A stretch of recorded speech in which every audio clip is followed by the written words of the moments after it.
Minister, you said that you have the government has embraced the integrated casino resort model for Bermuda. Have you sort of gained the services of an organization connected with this type of gambling that has a track record of success in the gaming industry? Yes, part of the reason why we chose this model is because the empirical evidence, I mean, you can gather statistical evidence, but the empirical evidence we receive from Caribbean jurisdictions, for example, Aruba, where they had a standalone casino model and it wasn't successful. It was not financially viable. But their integrated resort casinos in that particular jurisdiction has done very well.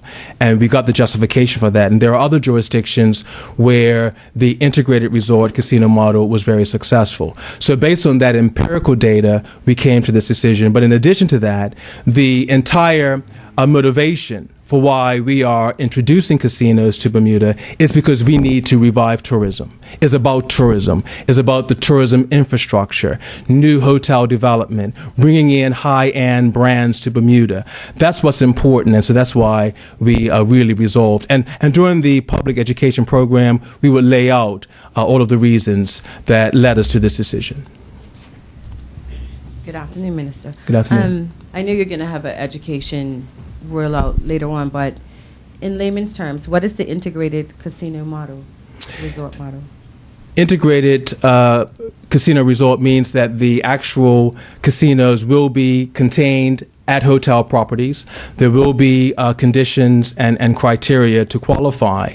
But it will be a combination of not just the casino. What you find in other jurisdictions, you have the casino. That casino will also have entertainment facilities. You would have all of the other amenities and restaurants that will be associated with the casino. But instead of having one large standalone casino, which usually requires the volume of your residents to make it successful. We are looking at having our hotel properties that qualify, having the casinos on their property, and then they would also be utilizing the volume of tourists more than residents. However, let me say now that the government does not intend on restricting residents from participating in casino gaming.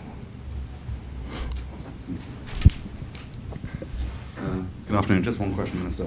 This morning, a pressure group launched a petition campaign calling for a referendum on gaming. Are they wasting their time? No, I don't think they're wasting the time. I don't think democracy is ever a waste of time. I would invite all of those who signed the petition to get involved in the public education campaign.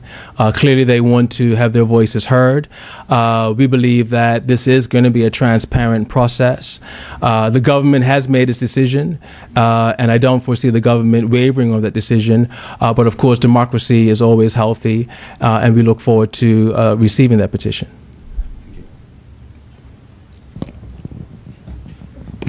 Just wonder, is there a timeline set for this? And if so, is there a program that the government has envisaged for training people like croupiers and all that? Is that all set up in a timeline? Well, as I said, we're going to have a jobs fair. There's going to be another independent body that's going to put on this job fair, individuals who are very well knowledgeable in this industry, to lay out all of the job opportunities that are available. We think this is a great initiative because a lot of Bermudians, because we are not familiar with this industry, those who may game may understand it, but many Bermudians who are looking for opportunities may not know about those opportunities that exist. So we're going to have a jobs fair so they can understand this is available, you may be interested in this, and then we're going to provide training so that Bermudians can have a jump start, so that when the casinos are online, they can be there with a certificate and say, I am a qualified blackjack dealer or whatever else exists. As far as a timeline, to be honest with you, as soon as possible.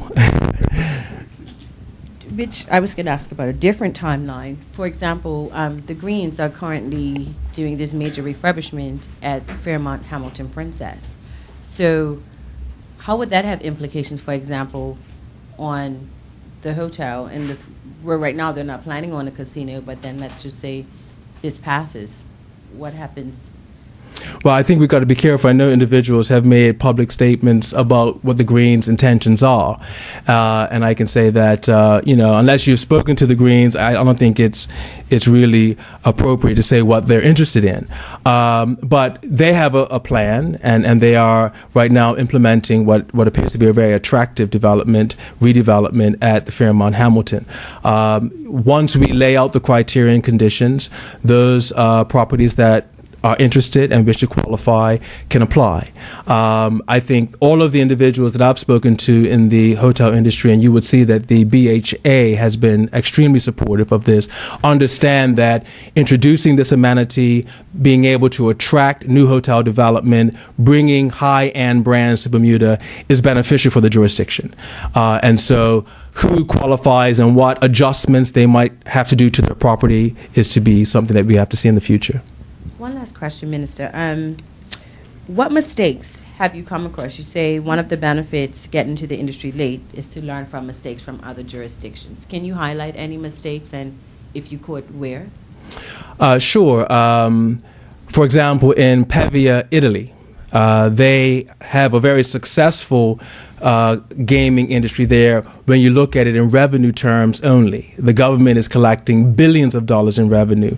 But the mistake they made is that they have electronic games in every conceivable place, whether it's a cafe, it's a gas station, it's their grocery markets. It's so accessible, it's so prevalent that it became the norm rather than being the exception. And as a result of that, you had some issues of addiction arise. So we can look at that and say, we can keep, our model here sort of contained for tourism only, and not have a proliferation where our locals are going to be seeing it wherever they go. So that's just one example of how we can learn from some other jurisdictions that may have. Now, from a revenue perspective, it was good, but from a social perspective, in that particular instance, it was not that beneficial.